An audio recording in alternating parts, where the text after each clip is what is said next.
Salut, c'est Jean-Marc. Alors c'est parti pour cette petite vidéo. À nouveau, et cette fois-ci, le thème c'est fais attention à ceci si tu cours pour ta santé. C'est par rapport à une mail ou une vidéo qui a beaucoup fait réagir. C'était sur les blessures évitables ou inévitables que l'on rencontre. Et je disais que pour les coureurs à pied, pour les trailers aussi, les blessures sont pratiquement toutes évitables. C'est-à-dire qu'en fait, parfois, très souvent, les coureurs ont tendance à dire, moi-même en premier, ce que je pensais également, au tout début, que je me forme, ça que je deviens entraîneur, que c'était, ah, la fois, t'as pas de chance si je me blessais. En fait, très peu de part de chance pour les blessures du coureur à pied. Si tu étais dans un sport de contact comme le cyclisme, pardon, comme le rugby, comme le VTT, il est fort, je te dis conneries, comme le rugby, le football, tout ça, aussi qu'il y a des contacts, et il fait que les articulations sont mises à très rude épreuve avec des chocs parfois très très violents. Et donc du coup, là, ce sont des blessures inévitables, on ne peut rien y faire, même avec un super entraînement, même avec une super préparation physique, si ça doit péter, ça doit péter. Donc voilà, on va continuer là-dessus sur le sujet des blessures, parce que les blessures sont la plaie des coureurs à pied. Donc, comme on est en direct dans le groupe Courir Serein, si tu as une question à poser, ben, tu le fais dans l'écran, dans le chat, et moi j'y répondrai avec très grand plaisir. Donc, de temps en temps, si tu vois mon regard qui suit à gauche, à droite, c'est que je vais regarder ce qui se passe sur l'écran. Alors, si d'ailleurs si tu as été blessé régulièrement ou gravement, tu peux me contacter pour qu'on en discute également. Et également, si tu as loupé cet épisode où je disais que les blessures étaient évitables pour les coureurs, fais-moi signe, je te renverrai soit vers la vidéo, soit vers l'article que j'ai écrit à ce sujet. Et surtout, la suite va t'intéresser, surtout si tu ne prends pas le pack des indispensables que je te propose. Parce que tu vas apprendre quelque chose d'important. Parce que ce sont d'abord les causes qu'il faut rechercher ça. Très souvent, on est très dessus des blessures. Alors, on cherche bien sûr le remède, pas le remède, mais comment guérir le plus vite possible pour revenir, remettre sur de running et pour repartir à l'assaut. Mais il faut aussi rechercher les causes parce que la blessure n'est que la conséquence. Et si tu continues à refaire les mêmes entraînements, à refaire les mêmes types de séances, tu as une très grande chance de te reblesser à nouveau. Et à travers cette vidéo, je souhaite avec toi que tu identifies les causes de ta blessure. Au moins que cette vidéo ou que la newsletter à laquelle tu es abonné et que tu me suis très certainement ou peut-être te serve à quelque chose. Et comme je te l'expliquais dans cette première vidéo, 99% des blessures en course à pied peuvent être évitées. Je rappelle que le risque zéro n'existe pas, mais si tu ne fais pas les choses dans l'ordre, tu finiras par connaître la blessure. C'est quand même paradoxal si on y réfléchit. Parce que tiens, j'ai d'ailleurs une petite question pour toi. Pourquoi tu t'es mis à la course à pied? Alors, tu peux me le dire dans la fenêtre de chat, pourquoi tu t'es mis à la course à pied si tu m'écoutes, si tu me suis. Et peut-être que tu l'as fait pour perdre du poids, peut-être pour arrêter de fumer, ou certainement pour rester en bonne forme physique et en bonne santé. Néanmoins, on a quand même tous peur de la blessure, car on a peut-être connu cela, et on a vu des coureurs se blesser devant nous. Ou encore, nous avons un entourage, un runner blessé. Et nous avons l'habitude de voir autour de nous des coureurs qui nous parlent de leurs blessures. Au-delà des statistiques affolantes que je partageais avec toi dans la précédente vidéo, il suffit de faire un tour également sur les réseaux sociaux, dont Facebook, pour voir l'ampleur du phénomène. Et qui dit blessure dit alors arrêt de la pratique sportive plus ou moins long, avec immobilisation possible. Et à ce moment-là, le changement est alors brutal. Un jour, tu cours pour ta santé, pour ta forme, pour te sentir bien, pourquoi pas également battre tes chronos, être un meilleur coureur. Et le lendemain, tu es en train de te morfondre dans ton canapé en prenant des cachets parfois pour atténuer la douleur. Et il y a une blessure récurrente qui revient régulièrement. Tu dois t'en méfier.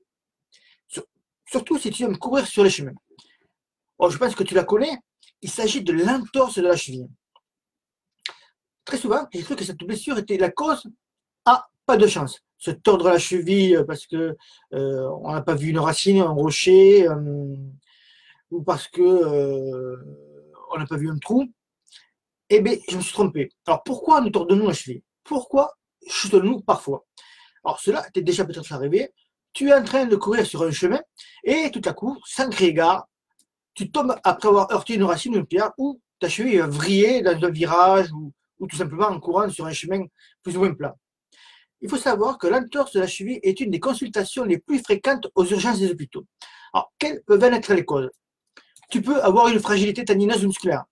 C'est donc à toi de prendre en charge en faisant du renforcement musculaire, en effectuant des exercices pour stimuler tes chevilles. On parle souvent de travail de proprioception. Parce que, en fait, plusieurs traders me contactent, me disent qu'ils ont les chevilles fragiles, tout ça, et qu'ils ne font rien en contrepartie pour changer cela. En fait, ils acceptent la fatalité, on va dire. Donc, il faut prendre le taureau par les cornes et te dire que il va falloir passer, au lieu de passer 6 jours d'affilée à courir, hein, tu prends un jour pour faire du renforcement musculaire, par exemple, avec des exercices pour tes chevilles en plus. Tu peux aussi éviter surtout cela, parce que je l'en vois beaucoup aussi qui le font, c'est courir en portant constamment des chevillères ou un strap. C'est une fausse bonne solution. Car pendant ce laps de temps, ta cheville devient plus ou moins inerte et elle se laisse porter. En fait, c'est le strap qui va gérer les aléas sur le chemin. Et du coup, elle ne va pas avoir ce rôle de stimulation et elle prend une mauvaise habitude. Et du coup, elle est toujours aussi fragile. Donc, tu dois viser le renforcement et le travail de proprioception pour rendre tes chevilles plus fortes. Je regarde si j'ai commentaires. Bonjour Emmanuel et bonjour Noël également. Bienvenue à vous. Alors, je vais prendre vos questions juste après. Pour Emmanuel, c'est autour de la tanite, talon d'Achille et bonjour à vous deux. Allez, un petit mot.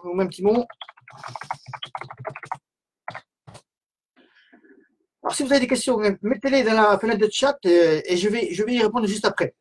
Alors, donc je continue. Par contre, je parlais du strap des chevilles et du strap, ou alors ce que tu sais, les bandes adhésives. Là, j'avais fait une vidéo là-dessus, mais je trouve ça plutôt efficace. Les bandes adhésives comme de toutes les couleurs. Tu vois les sportifs de haut niveau en général qui ont commencé à sortir ça. Des bleus, des verts. Verts, je n'ai pas vu, mais bleu, rouge, noir, toutes ces couleurs. Là, moi, je te conseille, si tu as des chevilles fragiles, le jour de tes compétitions, tu peux les strapper. Tu sais qu'il y a plusieurs coureurs pro, comme Julien Giraud du Team Garmin, que j'avais interviewé une fois pour le Mag des coureurs, et donc, lui, il a des chevilles très fragiles également. En entraînement, il ne les strappe pas. Parce que justement, il ne veut pas éviter de tomber dans ce processus, dans ce cercle vicieux là qui fait que si tu strappes à l'entraînement, tes chevilles vont être encore plus fragiles. Par contre, en compétition, il le fait. Il strappe ses chevilles. Donc ça, à l'entraînement, tu ne strappes pas. Par contre, en compétition, tu le fais. Alors, une autre cause de l'entorse de la cheville, et là, je cible clairement la fatigue. La fatigue, ça entraîne un manque d'attention. On ne voit pas la racine, ou alors on la voit trop tard. On est moins alerte au contact du sol, et on est moins réactif au niveau des pieds. On sent moins notre foulée, du coup, et crac, on vient de le pied cache, chute ou cheville tordue. D'ailleurs, je t'en dis plus sur l'entorse de la cheville, avec notamment le protocole RISE, qui est un des bonus du pack des indispensables. Protocole RISE, c'est pour soigner la cheville, pas pour prévenir la blessure, c'est pour soigner rapidement une cheville. Du moins, sur les premières heures, il est très, très, très important d'avoir le bon réflexe et la bonne méthode pour justement éviter que la cheville empire, notamment au niveau de l'hématome. Après, la fatigue, tu peux la retarder par des entraînements ciblés et aussi par une meilleure gestion de tes allures. Savoir à quelle allure tu dois courir à n'importe quel moment de ta saison est pour moi le plus important. Courir trop vite, souvent, va finir par épuiser ton organisme. Et la blessure, là aussi, n'est jamais loin.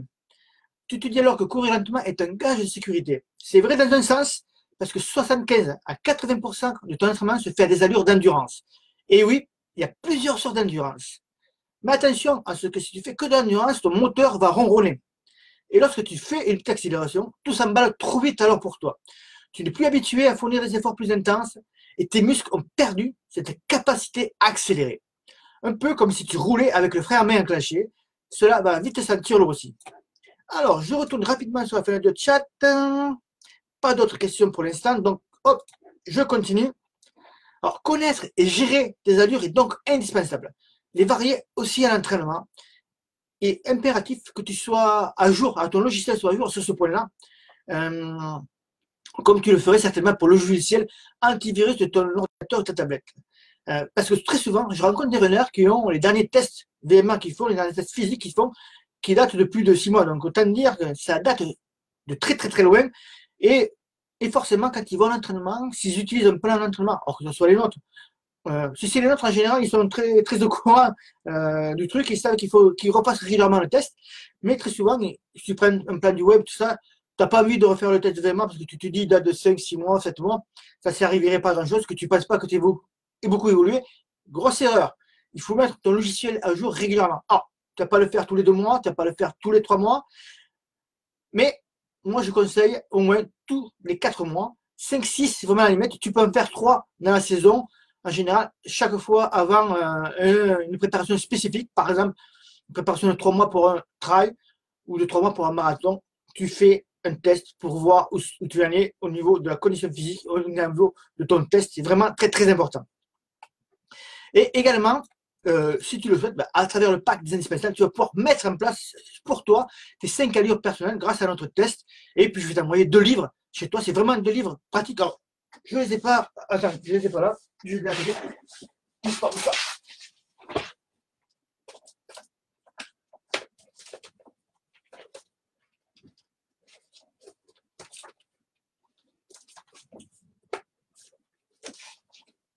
Voilà. Alors, excuse-moi pour ce petit laps de temps. Ces 2 livres, c'est tout simplement 2 ligues pratiques, l'échauffement idéal et les bonnes allures du coup. Dans l'un, tu as comment bien te chauffer et dans l'autre, comment bien calculer tes allures. Et je te reparle bien sûr de toutes ces allures-là. Maintenant, je vais répondre aux questions et on va commencer par celle d'Emmanuel. Ancien sportif de haut niveau correct. Bon, forcément, si tu es au haut niveau, tu es plus que correct. 2 ans d'arrêt car petit souci de santé et la reprise depuis 40 jours. Mais là, c'est un tendon d'Achille. Donc, comment éviter la récidive? Alors, Emmanuel, est-ce que tu pourrais me mettre le programme que tu as fait, que tu as eu en cours là actuellement pour ta reprise, en fait, c'est quoi ta semaine d'entraînement type? Là, tendinite et talon d'Achille, elle peut être due à 2 choses, enfin à plusieurs choses. Il y a tout d'abord, la première chose, c'est le drop de la chaussure. Alors, si tu es habitué à courir avec des chaussures qui ont un drop assez important, et puis que tu te mets à courir avec des chaussures qui ont un drop moins important, la tendinite et talon d'Achille peut très très très rapidement arriver. Un écart de drop de 4-5 mm, ça peut très vite ça change ta façon de courir, ça change la façon dont ton pied va atterrir au sol et ça peut entraîner forcément une blessure. Et notamment la tendinite, le fameux talon d'Achille et aussi les douleurs dans les mollets.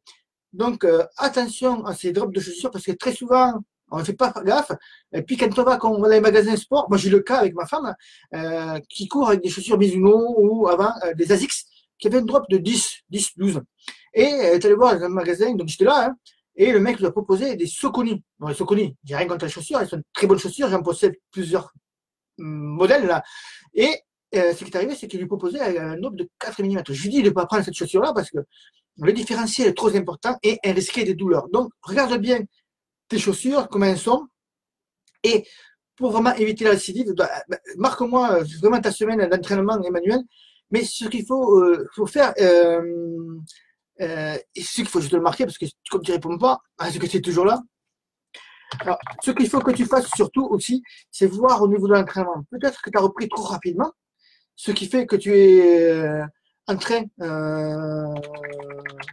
de te blesser, justement, parce que ta reprise, comme tu es un ancien sportif de haut niveau, du coup, tu as peut-être repris un peu sur les données que tu avais fait il y a 2-3 ans et tu as trop d'entraînement ou tu as repris trop vite, tu es parti trop vite sur un rythme trop important et tes muscles n'ont plus l'habitude. Donc, il va falloir que tu recommences justement à repartir de presque pas de zéro, mais pas loin, recommencer tout doucement avec des sorties simplement en endurance avant de vouloir remettre le paquet. Ça peut prendre un peu de temps, effectivement. Et alors, quand on a connu le haut niveau, justement, on peut être amené à vouloir brûler des étapes, ce qu'il faut éviter cela. Attends, alors je te remets un petit mot.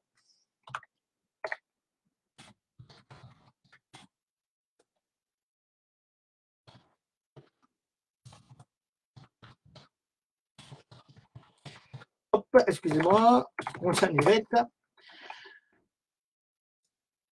Donc, donc voilà, voilà. Et donc, si j'avais dit ça, aucun programme, merci Manuel, reprise progressive, 9 km à 55 minutes tous les 3 jours.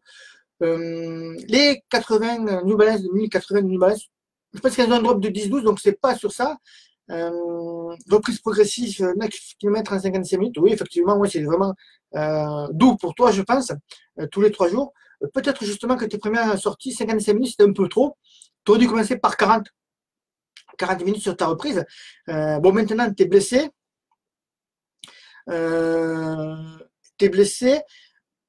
Et donc, la chose à faire, alors maintenant, ce que tu peux voir, c'est peut-être alterner.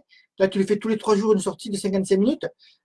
Essayer de placer plutôt, peut-être, pourquoi pas, du home trainer, du vélo, de la natation, pardon, sur une troisième, sur la troisième sortie, par exemple, tu fais 2 sorties course à pied, une sortie plutôt renforcement musculaire, tout ça. Tu me contacteras après, Emmanuel.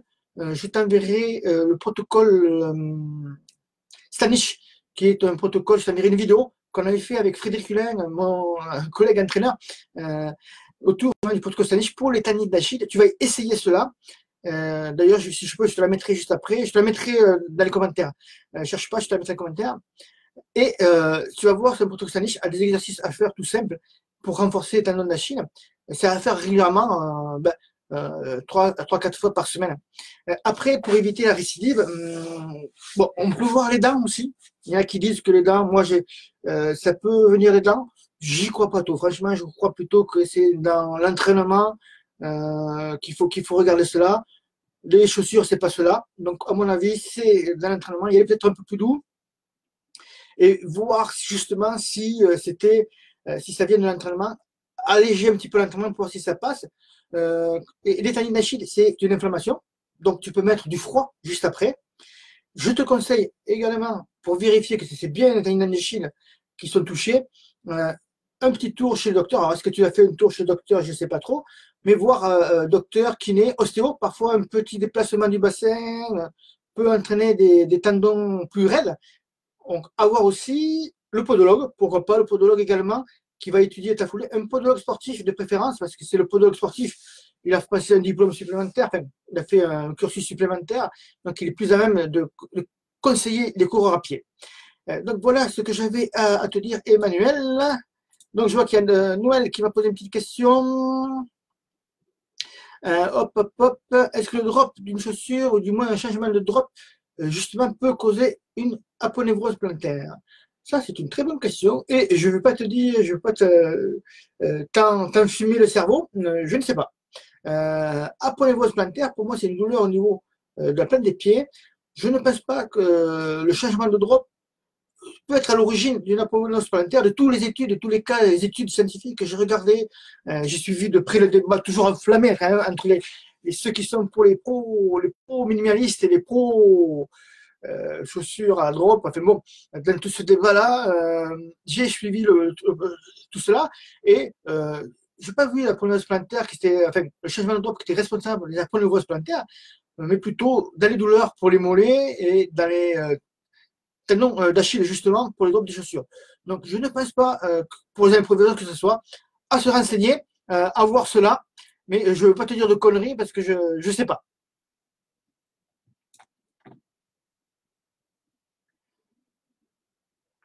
Tu as fait écho ce matin pour Emmanuel, c'est tendine, d'accord.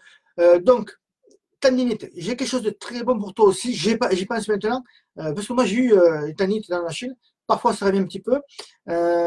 Moi, c'était dû, je pense, comme je teste beaucoup de chaussures pour le testeur outdoor, je passais d'un drop, je pouvais te passer d'un entraînement à 10, et puis le soir, si je refaisais l'entraînement, je te passais un drop de 0.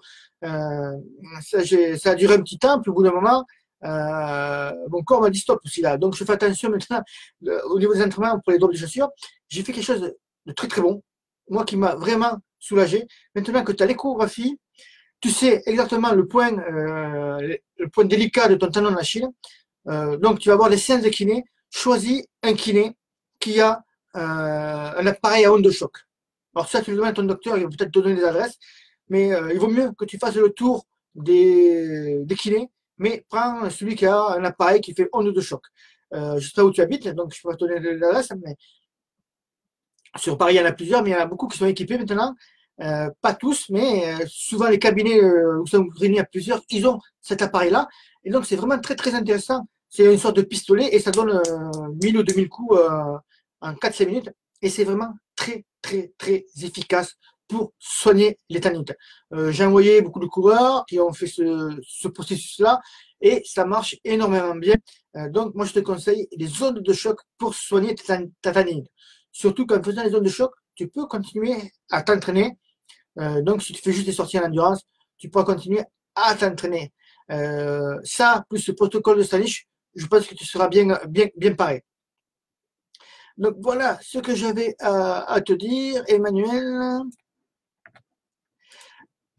Pour Noël, qui me dit les OCA, tu as eu une gêne avec la ponévrose et tu as changé. Donc, oui, effectivement, après, ça dépend des chaussures, bien sûr, à voir selon les marques. OCA, c'est pas forcément là pour les aponévroses. Donc, ça dépend des chaussures. Ce que tu peux voir aussi, c'est voir avec le podologue, qui va te faire peut-être des semelles beaucoup plus appropriées que les semelles OCA ou que d'autres semelles d'autres chaussures de n'importe quelle marque. Et ça peut être mieux être pour toi, peut-être voir avec le podologue sportif. De toute façon, tout ce qui concerne les blessures, c'est un conseil, c'est d'aller voir, de ne pas trop attendre, et d'aller voir un podologue ou enfin un spécialiste du sport, un docteur d'abord sportif si possible, bien que ça ne veut pas dire qu'ils soient tous compétents, mais un podologue et après il va t'envoyer voir un podologue, un kiné, tout ça. Mais c'est sûr qu'il faut essayer de traiter toutes les blessures pour éviter justement que ça s'aggrave et d'être obligé d'arrêter la course à pied pendant plusieurs jours ou plusieurs semaines. Donc voilà ce que j'avais à vous dire. Eh bien, c'est bien Manuel, tu as pris rendez-vous, tout ça, tu habites à Lille, donc je ne sais pas, mais tu vas trouver très certainement des kinés qui font ondes de choc, c'est primordial, il faut t'en prendre un, et il ne va même pas se poser des questions, il va regarder ta radio, il va voir le point sensible, le point où c'est qu'il y a l'inflammation, et il va t'envoyer le pistolet, les décharges dessus. Attention, tu vas le sentir passer. Moi, je te dis, tu vas le sentir passer. La première fois, ça surprend. La deuxième fois, on s'accroche à ce qu'on peut s'accrocher, mais la première fois, ça surprend. Attention à toi. Donc, voilà, voilà. Donc, j'en ai fini pour ce petit audio, peut-être vidéo, pardon. Et bien sûr, si vous avez des questions, durant que vous regardez cette vidéo en dehors du direct, n'hésitez pas à la poser dans les commentaires. J'y répondrai avec très grand plaisir. Je vous souhaite bon run, je vous dis bye bye et à demain, parce que demain j'ai prévu de faire une autre vidéo à ce sujet des blessures également, à la même heure en principe. J'en profite parce que je suis chez moi. Là je suis pas en déplacement et en plus j'ai plein de petits trucs à envoyer à plusieurs membres qui ont commandé les packs des indispensables. Donc je vous dis à bientôt, bon run à tous et à demain. Ciao ciao.